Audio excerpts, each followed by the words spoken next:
қарсы жан-жақты, үздіксіз, әділетті түрде күресуіміз керек. Оған мемлекетіміздің әрбір азаматтары атсалысып, жауапты болуымыз керек. Жемқорлығы дамыған ел, ол құрған ел. Ал біз жемқорлығымызды жойсақ, біз дамыған ел есептейміз. Тоқтарбек мырза, сізге көп рахмет. Сау болыңыз.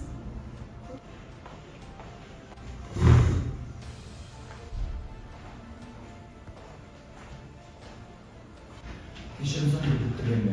Айта беріңіз. Толықтырылған құжаттарды толықтырдым. Бұйырса сіздің арқаңызда ауылда мамандаған адам оңысы орталық ашатын. Әлішер мырза, сіз менен дұрыс түсінбеген секілдісіз. Бұл құр қол құжаттармен ешқандай жұмыс өнбейді де бітпейді де. Анығын айтқанда, бөлінген қаржының 10%. Түсінікті.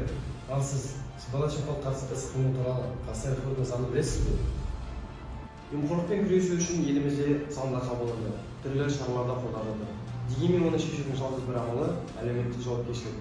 Табысың адал болса, өмірің берекелі болмақ.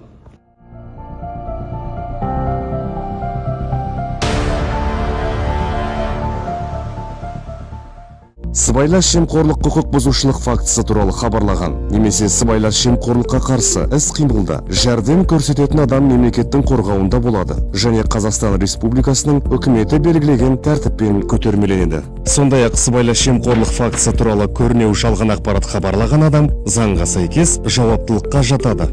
Бірге сыбайлас жемқорлыққа қарсымыз.